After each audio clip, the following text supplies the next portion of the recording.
Hey, what's up? My name's Adam. I'm 38 years old. I'm from Sydney, Australia. I've been living here in Thailand for just over 3 months now, so I thought this would be a good opportunity for me to talk about what it's like to live here, how it is in 2021, and answer some frequently asked questions, because I get asked the same questions a lot.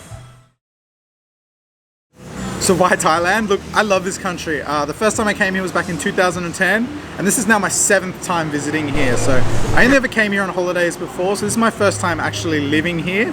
But I love it here, and I'm having a great time. I love the food, I love the people, just the whole place is amazing. It's really affordable, and you can just have such a great lifestyle, I think.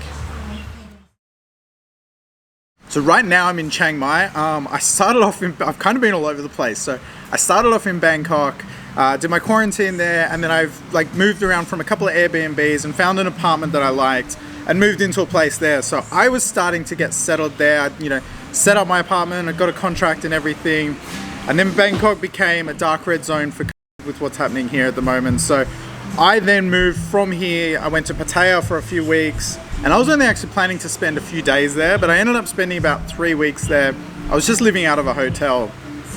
Then Pattaya became a dark red zone as well, so I decided to come up north. So I went back to Bangkok for a while. I had to pack up my apartment, finish up my contract and everything like that. I then just organized all the paperwork I needed to move. So moving around between provinces is a little bit tricky at the moment. I'm vaccinated, and I just had to do a negative test for COVID to move from a dark red zone to a red zone. If you're moving from dark red to dark red, that's okay. You can just register online and basically get a QR code to be able to do that. So I'm now in Chiang Mai. I'm not sure how long I'm going to be staying here. It's great here at the moment. So it's just a red zone for, so I can sit here. I'm sitting in a cafe now. The dark red zones, everything's takeaway only, and there's curfews and a lot of restrictions, and malls are shut and things like that. So it is very restricted for how you can live, where I find here living in Chiang Mai, you can live somewhat of a normal life. I didn't find it too hard to adapt to Thailand. This is not my first country living overseas. So I lived in South Korea for a bit over 2 years, and that was a big shock for me to adapt to there. And being the English is almost non-existent there. That was quite a difficult transition. It's something I'd really look forward to. So I didn't struggle with it. I didn't find it it's not that I didn't find it difficult. The process didn't bother me. Here in Thailand, it's been a lot easier. Things are, I managed to get my phone really easily. Finding an apartment and somewhere to stay was really easy, and that whole process was quite easy. English is a lot easier. You can get by with English a lot easier here than you can in some other countries. So I haven't really struggled with anything at all yet. And Thai people are just so friendly, and they go out of their way to help you. So I feel like, even if you're in a difficult situation and you're struggling with something, people will try their absolute hardest just to fix it and make it better for you. I've actually found it quite easy to meet new people and make new friends, which is good. I met a couple of other YouTubers here. I think I met sort of maybe 4 or 5 different YouTubers here now. So that's a good way to find people that have something in common. But I've also been getting to know a lot of Thai people and everything as well. I'd like to make more friends with Thai guys. I haven't met that many yet. It's a bit harder, especially with everything being closed. When I was in Bangkok, there wasn't much open, so it's hard to be out mingling and meet people. But in terms of, I've been able to meet girls quite easily. I've been on dates, and using Tinder and stuff like that's a great way. I've been on dates with people that will now be my friends, forever. So the cases have been, hasn't been great. So when I started booking to come over here, there'd been 0 cases. I think it was over 100 days of no cases, and everything was open and normal. And Thailand was doing very, very well with all of that. When I started to come over here, the cases started to climb up to around 100 a day. And then I actually had to go into more of a quarantine. So because I was vaccinated, I was originally going to have to quarantine only for a few days and just test negative, and then I'd be fine. But they actually changed it to 14 days while I was in the process of organizing to come over. Since I've gotten here, it sort of was steadily climbing, and then it got to around 1,000 a day. And it sat there for quite a while, and then, for the last little while, it's been going up about 1,000 every day. So it was sort of 2,000, then 3,000, then 4,000, all the way up to just over 20,000. Now, from yesterday was the 3rd day in a row of it not increasing. So it was sort of just over 20,000, and then the last 2 days have been sort of going flat, if that makes sense. So I don't know if this is the start of the curve flattening, or it's too early to be able to tell, but I mean, just for it not to be going up in the last couple of days is a really good thing.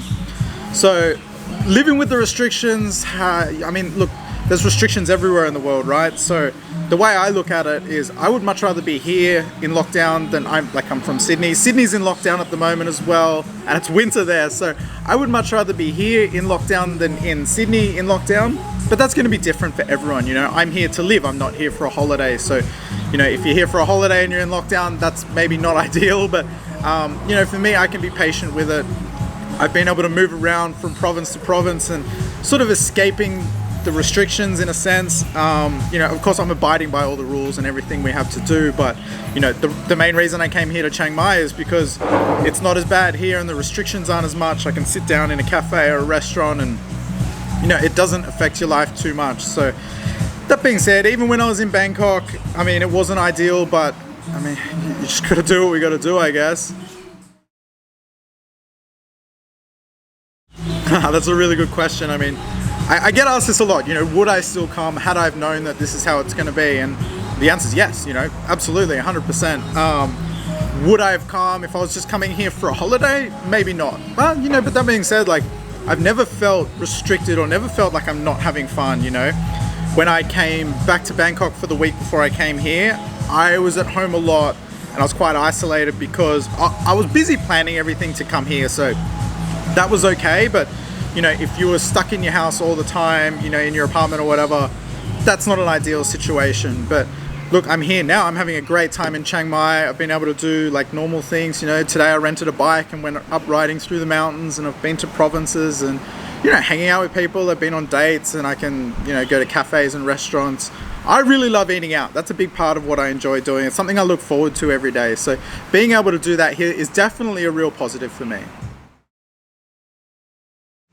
I mean, the cost of living is hands down the biggest draw card for me. You can live here so cheap, and being that I'm not working at the moment, I'm basically just living off savings that I have, and they're not very much, I didn't come over here with a whole lot of money, and I don't have any income stream at the moment, apart from I'm starting to earn money through YouTube, but I haven't actually collected any of that yet. So the cost of living here is great. I've been able to find really cheap places to stay. Eating out can be really cheap. You can also live quite an extravagant lifestyle here and spend a lot of money if you want, but I've been able to live well within my means. I set myself a budget for when I came over, and I've been able to stick to that, and I haven't felt like I'm running out of money or I'm spending money too quickly or anything like that. I mean, life's difficult, I'm sitting here in this amazing cafe having a lovely mango shake. This cost me like $1 or $2 or something ridiculous. So it's a tough life here for sure. No, look, I'm staying very busy with making these videos. I'm making YouTube videos basically full time. I put in a lot of work for this. I'm spending about I would imagine around 50 hours a week on this. It's rare to have a day where I don't do actually, I don't think I've had a day where I don't do anything YouTube related. So some days it's shooting, some days it's editing, some days it's both, some days even I'm on there responding to comments, and people reach out to me. I get emails and texts and stuff like that, and I think it's important for me to build this community with the people that are following me, and I'm really thankful for everyone that's supporting me along the way. So I try my best to keep in touch with everyone, and keep that all going. I should just say I am still having a lot of fun. I've had people say, oh, it must be boring for you, or you don't get to have fun making videos. Like it's almost like you're working all the time, but it's actually the opposite, because when I'm making these videos, I'm trying to do something exciting and do something fun. So it forces me to do stuff more often. So I'm having a lot of fun doing this, and I have absolutely no regrets for my decision to come here and pursue this. I haven't struggled with the language barrier. It will be interesting to see in the next week or so. I plan to sort of get out of Chiang Mai and go into the provinces. I'm going to hire a bike and basically just go wherever I end up. But I want to get out of major places and touristy places. I'm trying to learn some Thai. I know a few little basics, but I'm working on that for when I go to those places. But I find here when I go anywhere, people just address you in English anyway. It's funny, I met someone here and he'd been studying Thai and he could speak it quite well. And he said the funny thing is people don't speak to him in Thai, they just speak to him in English, and even if he responds in Thai, they usually continue the conversation in English. So that's been good in the sense that, you know, it's quite easy to do things, but also I would like to get better at Thai, and you know, it's harder to be motivated to want to learn when you don't need it as much. See, when I was in Korea, they don't speak English to you at all, and so you have to learn. You know, if I walk into a shop or a convenience store or whatever, they would just start speaking to me in Korean regardless. Like, they would just only speak to you in Korean, so you had to learn it basically. So that was, in a sense, that was a really good motivator to be able to, you know, go and study, because I'm like, oh my god, I need this. I don't think I would do anything differently. It's funny, when I was in Korea, I did videos like this after 1 month and one after 3 months. So I actually went back and re-watched them to kind of learn from myself really, and see what I, like, because that was one of the questions I was asked in Korea, is what would you do differently? And I had made some notes there of things I would have done differently.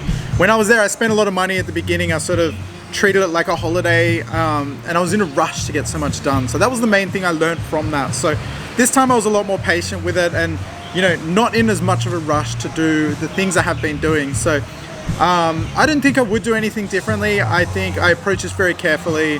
You know, money's also a big concern for me because I don't have an income at the moment. So I need to be careful and not go too overboard with anything. And I've been able to do that. So I don't think I would change anything.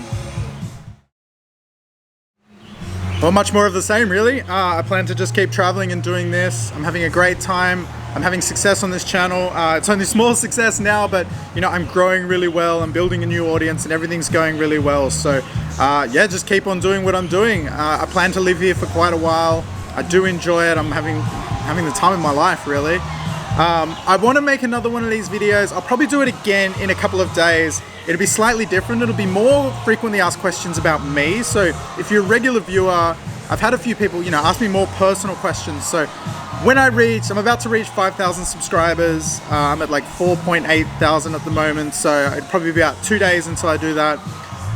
And then when I do that, I'll do a video like this, but it'll be, yeah, get to know me a bit better. So if you're a regular viewer, you might enjoy that. So for everyone that's been following along the journey, like, thank you so much. I appreciate the support. I appreciate the success. You know, it's only small, the success I'm having, but I'm heading in the right direction and I'm having a lot of fun doing it. So I'm really happy. This has been a dream of mine for a long time, and to be able to feel like I'm taking the right steps to be able to achieve that is a really good thing. So thank you very much to everyone that supports me and has been following along the journey, because it's been a hell of a lot of fun for me. So anyway, that's it for me. Stay tuned. I'll do that video for, you know, to get to know me a little bit better. That should be coming out in a couple of days. So anyway, as always, thanks for watching. I'll see you next time.